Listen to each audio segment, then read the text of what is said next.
Sudfeld not being one of them.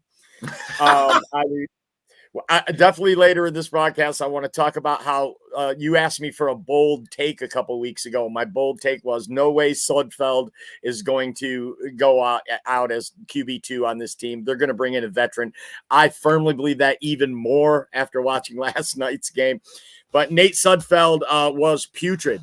He played the entire first half, and I believe that the plan was going to be to have Hendon Hooker play the entire second half, but he received a concussion and had to leave, and they brought Sudfeld back in.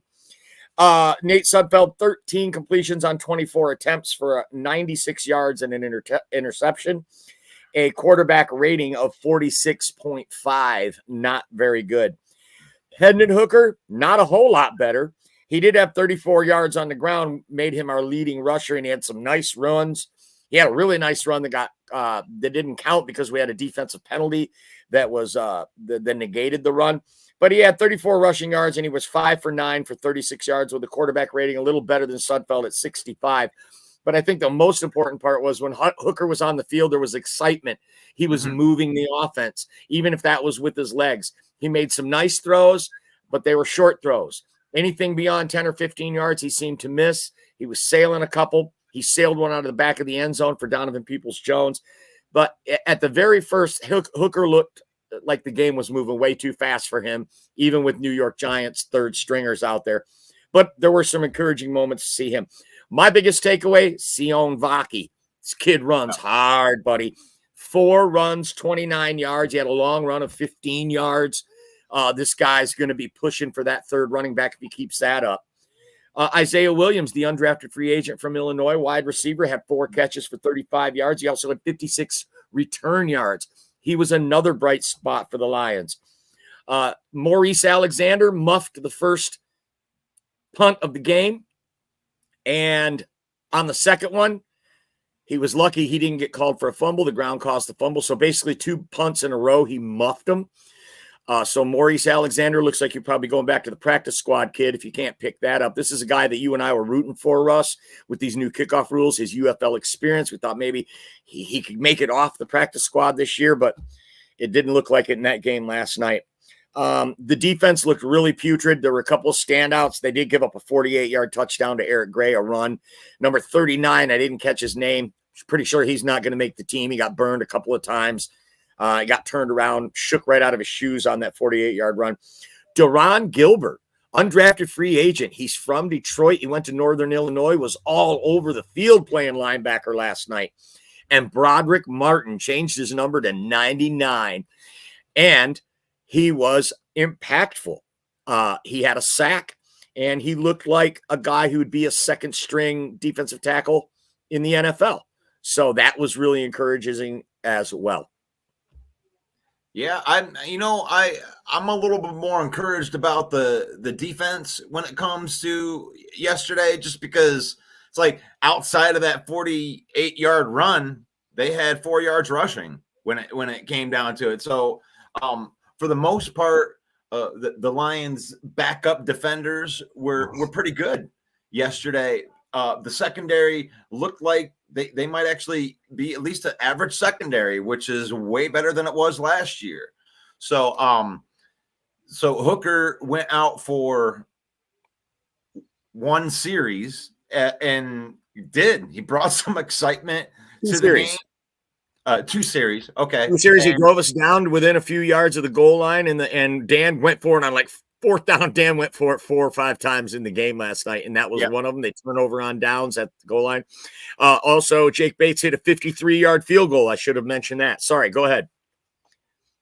Yeah, well, that's what I was going to say is Jake Bates hit a 53-yard field goal, and I know that we wanted to see a lot of field goals, but I'm not too interested in seeing Jake Bates make 17-yard field goals, so I don't mind them going for it down there.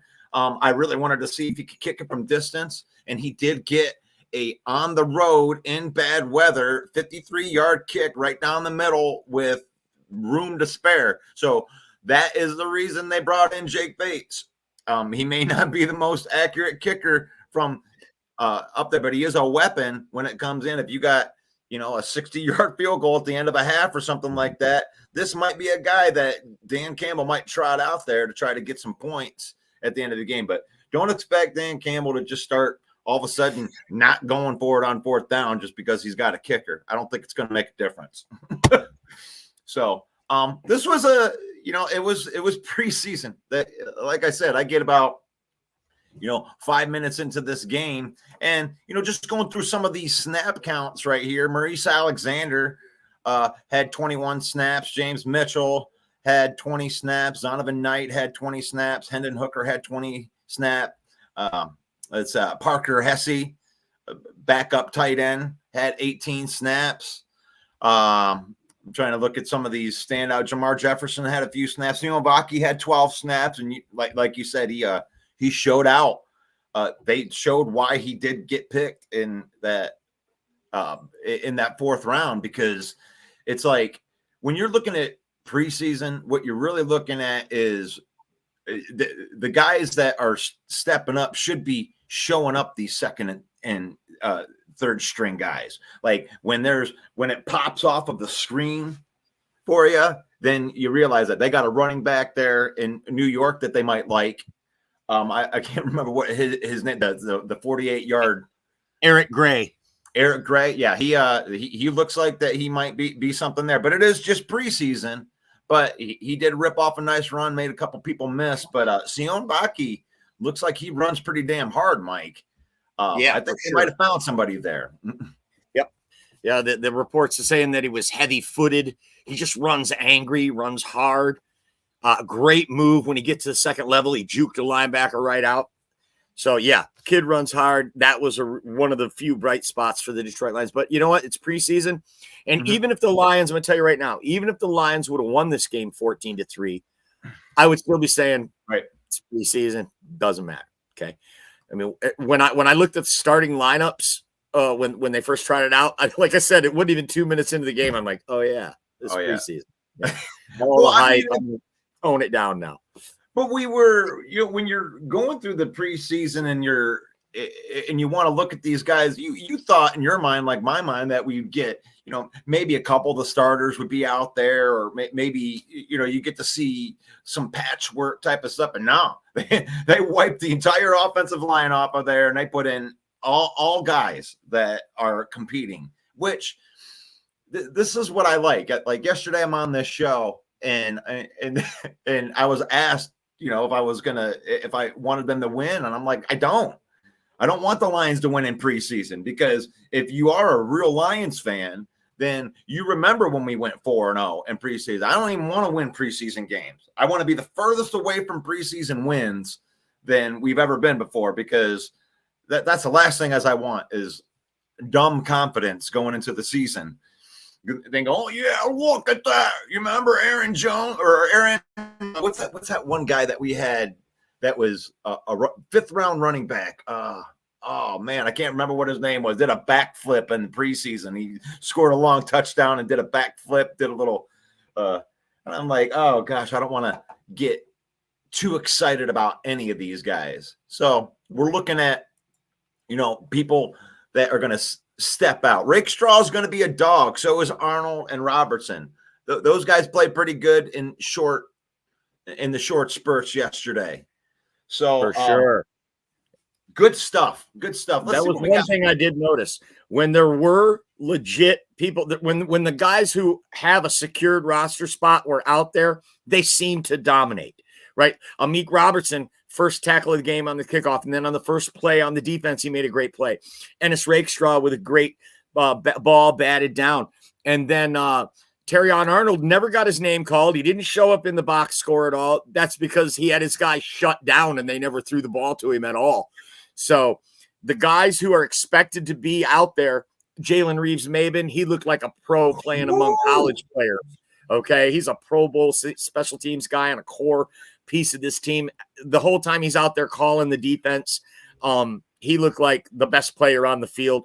Ben Neiman, the backup linebacker we brought in from Kansas City, who's a special teams ace, I certainly think he's going to make the team. He looked like a pro out there among college players as well. So there were, like I said, the guys who are going to be out there during the regular season, when they were in the game yesterday, they looked dominant, and that's encouraging. Steve's in here, says Hooker reminds me of RG3. I could see that in there. That run that he had. I mean, I know that he got a concussion, but this is big boy ball. You go in there, you knock a guy down like that, you put your shoulder down. Like, this is big boy ball. And Hendon Hooker can play big boy ball. I don't know what you think about his throwing or anything, but this guy ain't scared to be out there. He ain't there. He is a big dude. He's a lot bigger than I thought that he was. When 6'3". So as far as you saying they need to go out there and get another quarterback, I think Hendon Hooker is going to win this job. I don't think they're going to go out and get another quarterback unless Hendon Hooker pulls an Anthony Richardson and injures himself in the preseason by destroying people when he lowers his shoulder. So if Goff were to go down, you're okay with Hendon Hooker taking over this team for the rest of the year? Not right now, but this is the first preseason game.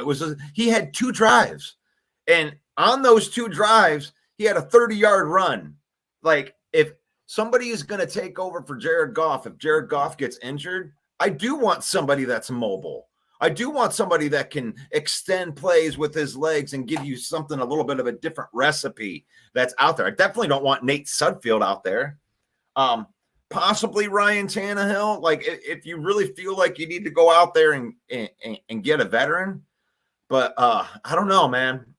I mean, eventually you're going to have to walk out there with your little leap of faith. If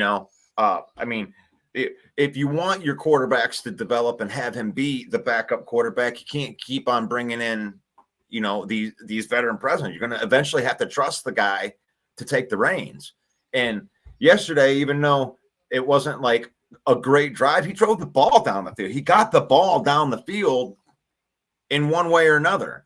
I don't care if he's 5 for 9. If you can extend plays with your legs, then that gives you almost like a pass with your arm, because I don't know, 6'3", 225-pound mobile quarterback. I'm good with that. I'm good with that. I love it. We got multiple fan bases. We got multiple fan bases here in the chat. I love that as well. Welcome to the show.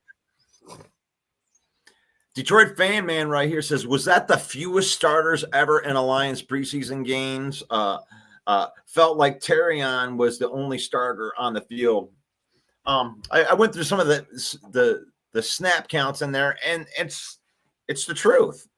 You don't want to put your starters out there. If you got starters out there on our team, that means that you got competition for starting positions. And right now, what they're showing beyond a shadow of a doubt is there is no competition for some of these positions. Some of these positions are locked in. They're trying to figure out, the Lions are trying to figure out the back end of their roster. Who's going to be number 40 through 53 right now? And those guys are bad. I mean, there's a couple names out there I didn't even know. Like, they must have just brought them in from practice squad or something like that, Mike. A couple of more observations I have on my notes here. That Antoine Green, I don't know, buddy. I don't know about Antoine Green. He got put on his ass a couple of times. There was a crucial 4th down where we went for a quarterback sneak in the first half. And he was the reason we didn't get the play. He got blocked into the play. He was getting tossed around like a rag doll. He's tall. He's that X receiver we like, but he's just too flimsy. He's too slightly built. There was one where he went to block the safety in the hole. He put his shoulder down and he ran into him, and he bounced off of him. And first-time announcer Golden Tate, who was the color man for the game yesterday, did a pretty good job. Made a great comment. He goes, he went in there to make the block on the safety, and he tried to be the hammer, and he ended up as the nail. And exactly, that was such a great characterization of what happened there. He ran into the guy and bounced right off of him. So I don't know if he's going to have the build, the toughness to be able to stick on this team. When a guy like Isaiah Williams was showing out all over the field, Doris Fountain looked good running routes. Tom Kennedy made a big 3rd down catch. These guys he's competing with, this, I mean, he's going to need to show something in the next couple of games, I would think, to be able to make this team. Even though he's a Brad Holmes draft pick, that gives him a little bit more clout when they go to make a cut. But if he's getting outplayed like he did yesterday, it's going to be a short season for that kid. Yeah, for sure, man. And like one of the big surprises for me was how late they were putting in Donovan Peoples-Jones. I didn't know that Donovan Peoples-Jones was that close to being off of this team. And right now, to me, just based off of the way everything had happened, it looks like Donovan Peoples-Jones might be on the outside looking in as far as the way that they were putting him out there in the game. What do you think about Donovan Peoples-Jones not making this team with that? I think he still makes the team. I think he still makes the team because of his veteran, because of his blocking ability downfield, his leadership. He's a vet. I do think he still makes the team. I mean, he would have to really fall apart last two. I think his spot is halfway reserved on the roster. It's up to one of these other guys to take that spot from him. Right. And becoming the nail when you need to be the hammer might be one of the determining factors right there. So I feel you on that one, Mike. That's a good take on him. Here's an interesting one right here. Buddy says that the Houston hype is just about gone. What do you think about that? Because he left the game yesterday and had like a bone bruise on his knee again. I'm starting to feel the way you are with Houston. It's just like when you got a bunch of pulleys and a bunch of crap in your knee trying to get that thing right. I mean, I don't know. I don't know. Are you about done on Houston, Mike? No, he's got 8.5 sacks in only 11 career games. I mean, that is an impressive stat. So no, I'm not done with him yet. But your eyebrows at least a little raised at this point. He looked fast coming off the edge, though. We had another guy named Ukwu who looked like James Houston a couple of years ago coming around the edge last night. And so, no, I don't think James Houston's in any danger. He's a situational pass rusher as it is. He's a third down pass rusher. So those guys, they need those guys on the team. So, nope, I think he's safe. He didn't look bad to me. I wondered why I didn't see him come back out. And now I did not know that he had a bone bruise and was pulled from the game. Paul Jones says that 90% of that roster I seen working with Jeremy at the tire shop last week. Oh, Paul. A-Dub says I'd give the starters at least 2 or 3 series to play. I don't agree with that at all. Not if you have your roster set in that spot. I mean, if there's competition there, I get it in preseason, but I mean, if you're out and you're driving without insurance, you don't want to do that very much right there. And you want to make sure that it matters. You want to make sure that if you're going to take a chance on getting that injury or putting tape out there for your opponents, like, I don't want you to see my starters yet, A-Dub. That may be something that Green Bay is going through right now because there's some questions on your starters. And if that were the case, I would say that you should go out there and you should see what those guys got for that competition. But if there's no competition for the spot, I mean, if I were you, I wouldn't be putting Jordan Love out there if I were you, unless you needed to. I'd see what you got in Clifford. I'd see what's going to happen if Jordan Love goes down. What are you going to get? Those are the guys I'd be putting out there. So we don't agree on that one, A-Dub, but I do love your takes. I always love A-Dub's take, one of the best Packer fans out there. And that's the old way, A-Dub. Now with these joint practices, it's not like that anymore. Now the starters are getting their work in these joint practices. And Dan Campbell's on record saying that he values the joint practice more than preseason games. So that used to be the way. Always let the starters get at least 1 or 2 series, get their feet wet, get that feel for playing against guys that aren't on their team. But in this new revamped style of preseason in the NFL, I don't think the Lions are going to practice that. I mean, last year, Jared Goff, he absolutely begged to go out there and play a series. And they finally let him go play one series last year. So I don't think we're going to see that anymore this year from this team. Brent says, hey, guys and women, I didn't get to watch the game yesterday. And it's like, you know what? I would say that's too bad, but I wouldn't. I guess I'm not really going to say that because I don't really think that we got to watch a game yesterday either. Oh, before he went out, Houston and Martin were playing sideline to sideline. Yeah, For sure. I definitely loved what we got out of our defense yesterday. You know, when you're looking at those guys, really, when it comes to a lot of the preseason things, if they didn't call your name, then it's probably a good thing. You know, I didn't hear a lot from those things, but you don't want them to be calling your name on defense a lot. You know, Rakestraw didn't get his name called. You know why? Because they didn't throw to him. You know, they didn't throw on that side. You know, we don't want like Mike was just mentioning, you know, you got a wide receiver going out there being the nail when he needs to be the hammer. That's not the way that you want your name mentioned. Steve say Packers got Zach Martin from the Lions. Morton? Zach Morton? Zach Morton? Oh. Yeah, you got one of our practice squad guys. That's cool. That's brutal, Paul. Yeah, those guys right there.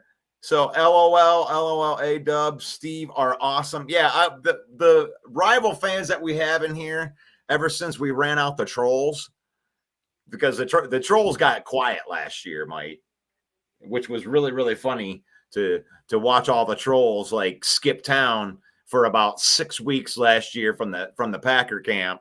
And, you know, A-Dub and Steve are really the only ones coming in here, like, you know, and talking football. So I appreciate the ones that can do more than just, you know, throw a rabbit punch in on us because we haven't won a Super Bowl, all of the garbage that comes out every year, like the Groundhog Day comments, you know. But Buddy says that I thought I was watching a Chicago Bears trial last night. All right, come on, guys. Like, here we are in preseason. Those Chicago Bears. We were talking to Broski. He came in here last night saying, hey, I heard that some bet was going on, and you offered, and I offered him the bet that you offered him, and he didn't want to do that. He says he only bets with money. He declined. Okay. He declined. And it turned into where I think that he tried to insult your manhood, and then we come back into the insult manhood. A little bit, thinking that, you know, we're scared because you don't want to bet $100. And I told him that I wasn't going to let you bet $100 on this platform because of my own personal beliefs. And that's it. I mean, that's okay. We're just not going to do that. And then Paul reminded Broski that we aren't licensed to take bets, and that Broski's actually trying to get our page shut down. So I understand when you want to bet some money on here. But the thing is like, if you want to bet pride with us, Mike's willing to take on a Bear fan that doesn't mind getting embarrassed a little bit. And it's pride versus pride. Like, the thing is with money, the money betting thing to me is it's a gray area, right? Because you don't know if Broski makes $200,000 a year. He might be able to wipe his ass with $100. And we're from Flint, Michigan. So $100, we might not be betting the same thing. So Mike's $100 may be different than Broski's $100. But what is the same is if the Lions don't sweep the Bears, that Mike comes onto this show wearing Bear gear and he takes his medicine from said Bear fan. Or if the Lions do sweep the Bears, then you got to come on this show with your Lions gear and you got to take your medicine. To me, that's two people betting the same thing, the same amount of embarrassment. I don't know how much money you make. You could be lying about how much money you make. So if you guys want to do pride bets on here, just let us know. Like, we're willing to embarrass ourselves for our team. As you know, Russ, I'm an experienced gambler. And the rule number one in gambling is never bet more than you can afford to lose.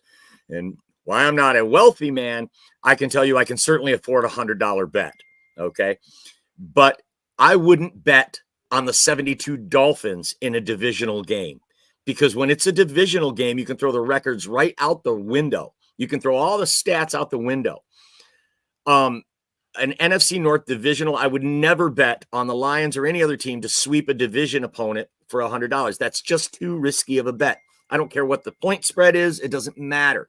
That's a sucker bet, and I'm not a sucker. So it has not, I mean, I don't like you painting the picture that I'm poor, because I'm not poor. I work 3 freaking jobs, so I'm not poor. But I don't have $100 to throw out the window. That's for sure. But the point being is, like, just from a schematic standpoint, is like, if I want to bet with somebody, I want to make sure that both betting sides are on an even playing fields. And when you don't know how much money somebody makes or how much money it's going to hurt, like I said, you might be able to wipe your ass with $100. Like, and I know that you may not be poor, Mike, but you can't wipe your ass with $100 bill. Okay, so. But what you can do is be willing to be embarrassed. You and I do an embarrassment bet every year. We do the Ohio State versus Michigan bet every year. And I've been wearing maize and blue for the last 2 years because, man, I'm a sucker. I'm a sucker. I didn't bother betting anybody for 20 years while we were kicking your ass. But the minute that I start betting, Michigan's like, so whatever. But that's what's fun about it, right? We don't take each other too seriously. I still, Mike's my favorite Michigan fan. I hate you the least of all Buckeye fans. Absolutely, and we're there, and we're honorable though. Like, I made a bet with you right here on this very broadcast, and I had to shave my head, bro. Hey, did we lose you, or is that me? Oh, we got Mike in a frozen spot. Let me see if it's me. No, that must be Mike. Mike must have gotten kicked out right there. See? Oh gosh. Oh, let me get that out of there for right now. Maybe Mike will be able to come back in, but he's frozen in that spot right here. This is the pod on the porch, ladies and gentlemen. The pod on the porch is here. And gambling outside the institution is illegal. You are back. You were frozen. I was frozen. Somebody was frozen. You're good now. I can hear you, though. I can see you. You're moving in real time. All right. So your mouth is not moving with your face. Oh my God. It's Godzilla, the monster. that was a good one right there. Did that work? Oh no. Yeah. Monster. I can hear you now. I don't know who was I kept talking. I could still hear myself and do all that stuff. So I don't know if that was you or me. I was still able to move comments in and out, so that might have been you. Paul Jones with some great takes this morning. Yeah. Elise Memes, the queen of memes. We love you, Elise. We love your content out there. Go follow Elise Memes. She's got some witty content that's out there. You might have to be smart to understand some of it. Yeah. It's deep. She put a great one on the Villain Squad page today. Go put your stuff in the locker next to Goff. That was awesome. Oh yeah, you were talking about the Jared Goff. That was the bet that made you shave your head. It was a Jared Goff belief. I was like, man, this guy's a top 15. He's going to be in the top half of the league. And you were like, no, Jared Goff's average, and he ends up doing pretty good and finishing as one of the top quarterbacks in the NFL for the last 2 years. And that bet actually made you a believer in Goff, didn't it, Mike? It was that 2022 season I became a believer in Goff. Absolutely. Sometimes it takes a minute to come around, but eventually, when it comes with consistency, especially when it comes with pocket quarterbacks, I quit using AOL Internet. Yeah, my email address, Sarah, is vikingsuck@aol.com.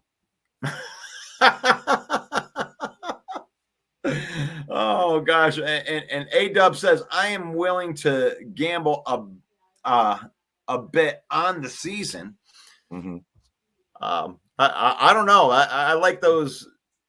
I like what Gudakis has done. Well, I cannot like it, but the thing is like I have to admit that what he's done has been pretty good. So if I'm scared of any of the teams in the NFC North, it would be the Green Bay Packers to sneak up there. I'm with you, Mike. I mean, I am a little bit scared of Caleb Williams, but then again, my non-fear of Matt Eberflus makes me not scared of Caleb Williams, because you need to be able to coach to be able to do it. But Matt LaFleur is a good coach, and he does get the most out of his guys. That Green Bay Packer team is young and good, and we'll have to see. We'll have to see if they can put it together for 2 years in a row. Can Jordan Love move past the 8 games of awesomeness or the 10 games of awesomeness and continue that? That was the question last year about Goff, and that's going to be the question this year for one Jordan Michael W. Smith Love.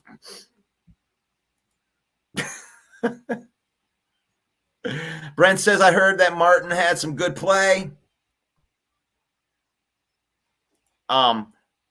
Paul says, technically you can still bet $100 against each other. All you have to do is each put 100 on your team and post it up the DraftKings.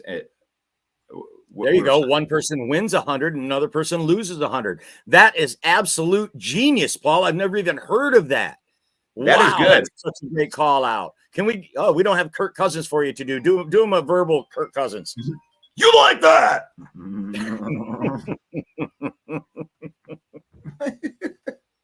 Great call, Paul. I love that. Jordan says, Jordan, the money man Love. Way to pay a guy $55 million for 8 games. What is that per game, Mike? You're asking an English major some math questions? I don't know. Oh gosh, like that's a lot of money right there. But I'm glad that you like your quarterback right there. But I know that there's a part of you that goes, man, that was really, really quick to do that. You have to be like that. Unless you got these blinders on and you're just like, yeah, it's gonna work because it always works. But I don't know, man. That's scary. That would be scary to me. Like, could you imagine if they would have taken Jared Goff after the 9-8 season, and then gave him $53 million a year? Could you imagine that, Mike? Like if he'd never had any experience in LA and didn't have all the experience that he had in playoff games and going to a Super Bowl, and then just after those 8 games where they went 8-2 and won those 8 games. But here's the big difference, Russ. They saw this guy for 3 years in practice. They practiced against him for 3 years. They knew what they had. And I am not a Jordan Love guy who thinks it was an 8-game fluke. As you know, I firmly believe the kid's the real deal. And if Caleb Williams ends up being the real deal, and then now you got JJ McCarthy coming in, who maybe a year from now or 2 years could be the real deal. This is shaping up to be the toughest division in football. Broski says, I agree, Russ. You almost forced to do it. I think that Love is going to be a stud, though. I mean, it's okay to think like that, because the recency bias says that, he might be the best quarterback in football. I mean, that if you want to just go by recency bias, I don't think that there was a 10-game stretch last year that was better by any other quarterback, even Patrick Mahomes. So, if we want to just go on recency bias, that's fine. But I don't agree with Mike at all when he says that that they believed in Jordan Love. They watched him in practice for 3 years, because if that were the case, they would have just extended the guy and they wouldn't have paid him $1.50 for 2 years without extending him. So if they believed in him so much, then why didn't they just extend him in the first place? So they needed to see what they had in Jordan Love first. And Jordan Love wasn't going to let him play out that contract because they actually had Jordan Love under contract for under $20 million for this year. And Jordan Love called their bluff and said, listen, you ain't doing that again to me. I love you guys. I love you guys, but you guys got to get off your horse and you got to pay me because I bet on myself last year for $20 million. I delivered, right? That's what Jordan Love said. And now you got to pay me. Now you got to pay me based on these 8 games. But have you seen enough? We'll see. And they decided to pay him. And I don't mind the move. I'm just saying that would make me pause a little bit because if they did it to Goff that at that early spot, I would be questioning it too. Like we needed to see what Goff did. He went 12-5, took the NFC Championship game. That's okay. There, you've done something in Detroit that hasn't been done in 30 years. You know, that's worth it. You know, I know that you're not supposed to pay for past production, but that's kind of what happened with Goff. He got paid for past production. He came here, was 3-13-1, and turned the franchise around. You know, it's not Stafford anymore. Stafford built his own legacy that went through, right? Through Detroit. He did what he did in Detroit. Jared Goff came here and delivered. So that's one thing. So you guys got a playoff win out of Jordan Love. So I'm not going to give you a hard time for extending the guy. But if he doesn't play well this year, I'm not going to be the one that I say, hey, I told you so. But there were some moments last year and all the awesomeness that Jordan Love looked really goofy. There were times where he didn't, you know, where he's falling over offensive linemen and doing knucklehead stuff. Look at the last pass that he made, throwing across his body. It's like those aren't, you don't want to be doing that kind of stuff all the time. So we'll see what happens this year. Maybe they will have a repeat, but if he falls back or maybe the Chicago Bears get the better of the Green Bay Packers this year, it wouldn't surprise me all that much, Mike. Agreed. So that should be a new, like a beautiful sound to Broski's ear to know that I think that the Bears are going to get that victory against the Green Bay Packers this year. I don't think that the Packers are going to sweep the Bears again. They're going to get that victory this year. What do you think, Mike? If they do sweep them, that'll be 13 games in a row? Yeah. Ugh. Yeah. It'd almost be as bad as Ohio State and Michigan. I mean, how many in a row was that? That was so many in a row. Steve, you need to stick to trolling and leave the jokes to the professionals. What's that? I said Steve needs to stick to the trolling and leave the jokes to professionals. Golf is the best of the golf course. For golf of the golf course. The golf course. My, that's so bad. I can't even believe I put that up. My apologies to everyone else. Well, I mean, it's almost kind of like you trolling them just by putting their con up. So I don't mind that one. Here's Fred Suckfield. Has been in the league likeliest a cockroach for 10 years and still threw across his body for a pick. Shaking my head.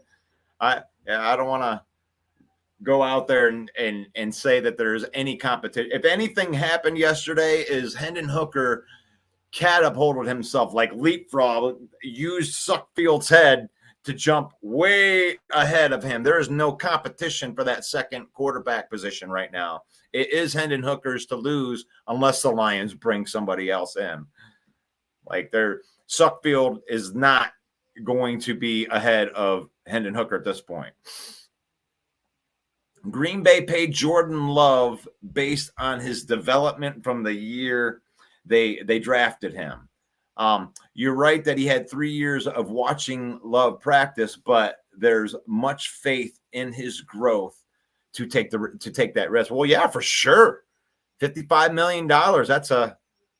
That was your pad, right? When you got a quarterback that's playing on a lower contract, that gives you opportunities to go get the other players that you can use that money on. Well, that is now gone for you.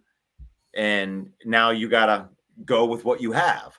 So, which is good. I mean, you guys got a lot of young players. I wouldn't feel bad. You got to be saving money somewhere. I mean, the Lions are doing that right now too with some really, really good players. They're saving money on Gibbs. They're saving money on Laporta. They're saving money on, Montgomery and Penei, or they were saving on Penei Sewell for 2 more years. They're saving money on Goff for 2 more years. Like, you got to be able to, if you're not saving money on quarterback, you got to save money somewhere else. So what does that mean, really? You got to keep drafting good. Fred with the take of the day. Fred with the take of the day. Goff is better than Hooker. Hooker is better than Uncle Rico. And Uncle Rico is better than Suckfeld. So yeah, Suckfield is went way down on this list, huh? Uncle Rico's even passed him on the depth chart. I just know if the coach would have put me in the 4th quarter, we'd have been state champs. I just know it. Like, do you really read into what Uncle Rico was really saying right there? It's like, I know if he would have put me in. That means that Uncle Rico was actually the backup quarterback in high school.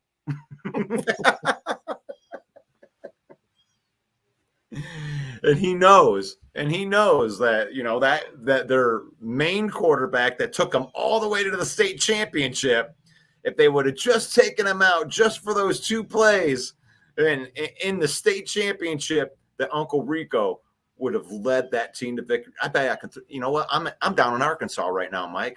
I bet you I can throw a ball over that mountain over there. Can you see a mountain from where you are? We're on top of the mountain, so really, not really. Oh, okay. Well, we're not on top of the mountain. There's, you know how it is in mountains. There's different peaks all over the place, right? Oh gosh, man. So we got all excited for preseason, and now I'm just letting you guys know, Bears already went through it last week where you're like, yeah, preseason. Oh, okay. Yeah. So Sarah gets to go through that. You're going to do the same thing. Well, actually, you know what? You'll actually probably get to see some JJ McCarthy in preseason. So that actually might be exciting for a Viking fan, because they actually got some guys that, they're going to get to see for the first time. So I like that. I was looking forward to seeing more of Hooker yesterday. And that didn't work out because he got a concussion because he's destroying people by lowering his shoulder. We don't want him to turn into Anthony Richardson, do we, Mike? No. Oh, they got to do it. Let's see. Broski says, I've been saying that Houston and DPJ don't make the team and that the Lions aren't a deep team. They should be signing Tannehill. Sudfield and Hooker aren't ready. Yeah, and I agree with the DPJ take right there, but I don't believe that we're not a deep team. I think that we're a very deep team when it comes down to that, especially when the talk has been that DPJ might be one of the back people on the roster. That should tell you how deep we are at wide receiver if we're considering cutting DPJ. So, if we're not deep at quarterback, I don't know. If you don't believe in Hooker, I mean, that's okay. But to say that we're not deep, I think that's a little bit of a stretch right there. Yep, I said what I said. I don't think that the Bears are deep. I mean, they got great starters now, but I mean, I can say the same thing about you. Where are your questions as far as the Bears go? What's going to happen if you suffer a couple injuries? I think that our team can handle some injuries, Mike. I think that, when it gets to the 53-man roster, that our team is so deep that might even go into the practice squad. So, I mean, I don't know. I think our team's pretty deep. Sarah says that Al Bundy is the best quarterback that Chicago has ever had. Scored 4 touchdowns in one game. That's right. 4 touchdowns. 4 touchdowns in one game. Yeah, I love all the people that are on here today. We got the best of the best in here today. the best of the best. But I'm getting down. I'm getting to the point where we're about ready to head back to Michigan right here. I had planned on cutting this show short just It's a because. good time for me to dip right now then. Oh, there's that music. I got to go, guys.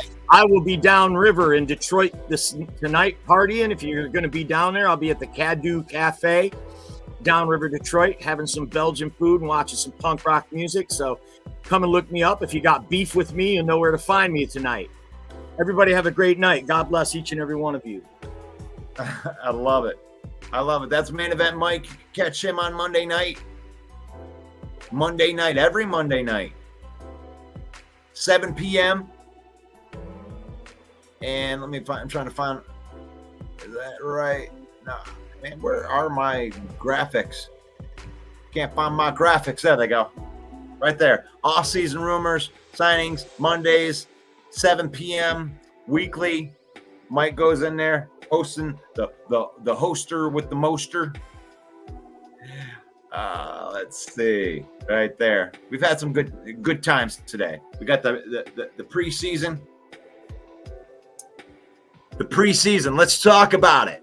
That's what we were doing. I am not going to be doing my show tomorrow morning. I am going to be in travel mode, and we will be making our way back to Michigan from Arkansas. So tomorrow we are not going to be doing the show. So just as a little reminder, tomorrow, if you get up at 10 a.m., normally we go on Saturdays, but we're not going to be doing it. So this is the Villain Report. Thank you, everybody, for watching today. And just know this, that, we got a lot of fans that come from other fan bases in here, like Broski Bear, like Sarah, like A-Dub, like Steve, like Mike the Bear fan, like Bill the Packer fan. And you know what? It ain't all about football, because it's faith, family, and then football, in that order, because that's what we can do to protect ourselves from being too much of a butthole, right? Because I love me some Steve. I love me some A-Dub. I wish the best for you guys. I love that you guys come on here, talk football with us. I pray for blessings in your life. I pray for blessings of your family and your travels and everything that you do. That I wish the best for you, because it's faith, family, and then football, in that order. So I'll leave you with the blessing that I leave everybody with. And that is, may the Lord bless you. May the Lord keep you. And may the Lord shine his face upon you until we meet again. And that'll be on Monday morning for the Villain Report. So it seems. God bless closed, you. hands open wide to embrace your dreams. Sometimes you gotta take a loss just to get the win. Like lots of sin was popping in like oxygen when boxes wet. Focus on the mental, never lose like a smooth instrumental. Better choose on the move in a pinto. Choose when I get to, never lose smooth on the move, but it's simple. Never give up and we running it, maybe. We just keep winning, we conquering daily. Envision and pay me, it's never the sway me. Indigenous, maybe we winning this crazy. Your opportunity, your opportunity, your opportunity. This your opportunity, your opportunity, your opportunity, your opportunity. This your opportunity, your opportunity, your opportunity, your opportunity. This your opportunity, your opportunity.